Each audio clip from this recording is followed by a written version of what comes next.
Series মরুর ছোট্ট বন্ধু। আল্লাহকে কেন দেখা যায় না? সকালের আলো তখন মরুভূমির বালুতে সোনালি রং ছড়িয়ে দিয়েছে। দূরে পাহাড়গুলো নীলচে দেখাচ্ছে, আর খেজুর গাছের ছায়া লম্বা হয়ে মাটিতে পড়েছে। আজ চার বন্ধু একটু আগেই খেজুর বাগানে এসে জড়ো হয়েছে। আলিফ আজ খুব চুপচাপ, গতকালের কথাগুলো তার মাথায় ঘুরছে। আরাফাত মাটিতে বসে ছোট পাথর দিয়ে গোল আঁকছে। জান্নাত খেজুর পাতার ছাড়ায় বসে চারপাশ দেখছে, আর ছোট্ট রাইয়া বালুতে পা ডুবিয়ে খেলছে। হঠাৎ আলিফ ধীরে ধীরে বলল, কাল আমরা জানলাম আল্লাহ সব কিছু সৃষ্টি করেছেন, কিন্তু আমার একটা প্রশ্ন আছে। রাইয়া সঙ্গে সঙ্গে থেমে গেল। কি প্রশ্ন? সে চোখ বড় বড় করে তাকাল। আলিফ আকাশের দিকে তাকিয়ে বলল, আল্লাহ যদি এত বড় আর শক্তিশালী হন, তাহলে আমরা তাকে দেখি না কেন? এই কথা শুনে সবাই একটু থেমে গেল। রাইয়া মাথা চুলকে বলল, আমি তো সব দেখি, খেজুর গাছ দেখি, উট দেখি, আকাশ দেখি, আল্লাহকে দেখি না কেন? জান্নাত নরম গলায় বলল, রাইয়া, সব কিছু কি আমরা চোখ দিয়ে দেখি? রাইয়া একটু ভেবে বলল, না, আমি ঘুম দেখি, কিন্তু চোখে দেখি না। আরাফাত তখন কথা বলল, ঠিক তাই, অনেক কিছু আছে যা চোখে দেখা যায় না, কিন্তু আমরা জানি সেগুলো আছে। আলিফ একটু অবাক হয়ে বলল, যেমন? আরাফাত মুচকি হেসে বলল, বাতাস। তুমি বাতাস দেখেছ? আলিফ মাথা নাড়ল, না, কিন্তু বাতাস লাগে, গাছ নড়ে। এই সময় হালকা বাতাসে খেজুর পাতাগুলো দুলে উঠল। পাতার শব্দে যেন কথাটা আরও স্পষ্ট হল। জান্নাত বলল, আল্লাহকেও আমরা চোখে দেখি না, কিন্তু তার কাজ দেখি। আকাশ, পাহাড়, মরুভূমি, আমরা সবই তার সৃষ্টি।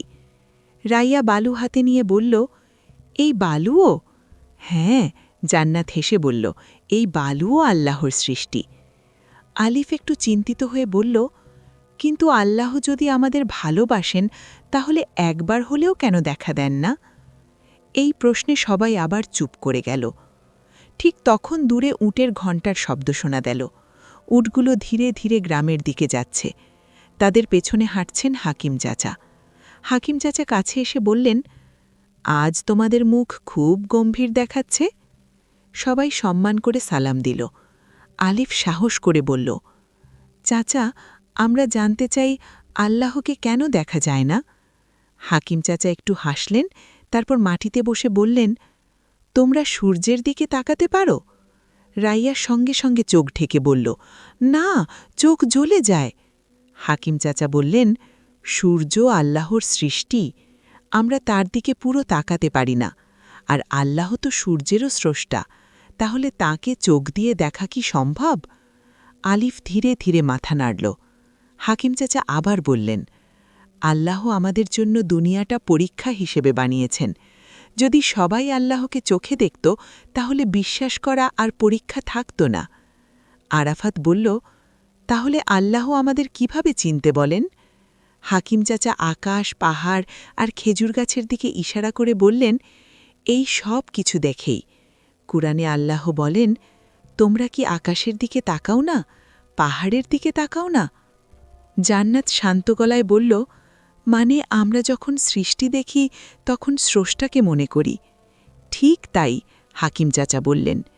রাইয়া একটু লজ্জা পেয়ে বলল, আমি আল্লাহকে না দেখলেও তাকে ভালোবাসতে পারি। হাকিম চাচা হাসলেন, রাইয়া, তুমি তোমার মাকে ভালোবাসো?